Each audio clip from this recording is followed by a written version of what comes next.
So Rx reacts with magnesium metal in the presence of ether to form RMgX। इसमें R पे partial negative charge होता है और MgX पे partial positive charge होता है। इसको हम ग्रीनर रिएजेंट बोलते हैं। इसको हम और इसमें कार्बन और मेटल कंपाउंड प्रेजेंट होने के कारण इसको हम ऑर्गन मेटालिक कंपाउंड भी बोलते हैं।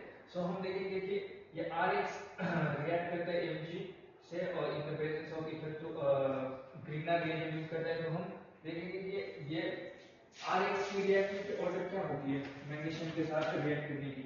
सो R आयोडाइड की ज्यादा होती है compare to R bromine, compare to R chlorine और लास्ट में आता है R फ्लोरीन।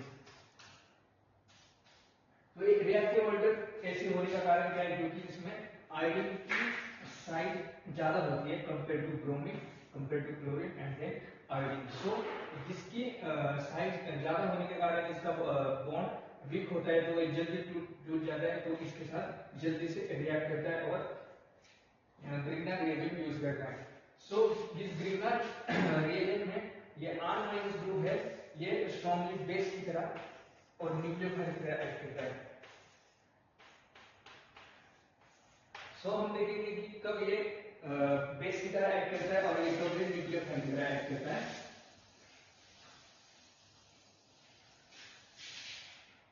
सो हम देखेंगे पहले कि ये कब बेस की तरह एक्ट करता है।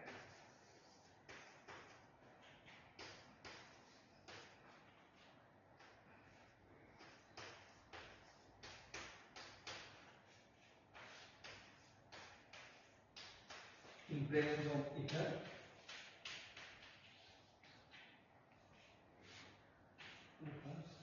RH प्लस इसमें साइड प्रोडक्ट बनता है MgX और जो रिमेनिंग पार्ट है वो OH जहां से आ जाता है। सो इसमें ये R- यहाँ बेस की तरह एक्ट कर रहा है, क्योंकि यहाँ एसिडिक हाइड्रोजन प्रेजेंट है। जो हम एसिडिक हाइड्रोजन कैसे पता चलेगा कि एसिडिक हाइड्रोजन है, तो कोई भी इलेक्ट्रोनेगेटिव एटम हो, इलेक्ट्रोनेगेटिव ग्रुप हो जिसमें पार्शियली नेगेटिव चार्ज आएगा फोकस और इसमें पार्शियली पॉजिटिव चार्ज आएगा। तो ऐसा हाइड्रोजन में जिसमें पार्शियल पोलैरिटी डिफरेंस हो तो उसको हम एसिडिक हाइड्रोजन बोलते हैं। तो ये यहाँ से एक्सट्रैक्ट करके फिर ये अल्केन फॉर्म करेगा। तो ये R ग्रुप यहाँ कोई भी हो सकता है, मान लो CH3 हो, CH3 CH2 भी हो सकता है। अब हम देखेंगे कि कब ये न्यूक्लियोफाइल की तरह एक्ट करता है। सो इस केस में न्यूक्लियोफाइल की तरह एक्ट करता है। इस केस में हम कोई भी कार्बोनिल ग्रुप कर सकते हैं। मान लो हम फर्स्ट करते हैं अल्डेहाइड।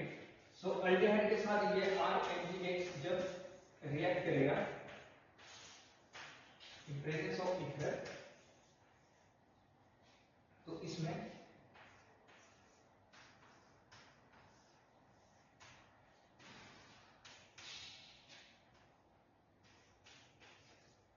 ये फॉर्म होगा। फिर इसका वर्कअप करने के बाद H2O+ के साथ वर्कअप करने के बाद ये H+ एक्सट्रैक्ट करके फिर इसमें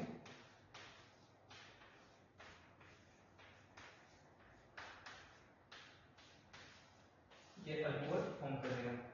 सो इसमें हम देख रहे हैं कि हमने देखा कि ग्रीनर रिएजेंट दो तरह एक्ट करता है, स्ट्रॉन्ग न्यूक्लियोफाइल और स्ट्रॉन्ग बेस की तरह। सो फर्स्ट केस में कैसे स्ट्रॉन्ग बेस की तरह एक्ट करता है और सेकंड केस में कैसे न्यूक्लियोफाइल की तरह एक्ट करता है, जिसमें कार्बोनिल ग्रुप हो, एल्डिहाइड हो, कीटोन हो, तो ये न्यूक्लियोफाइल की तरह एक्ट करता है।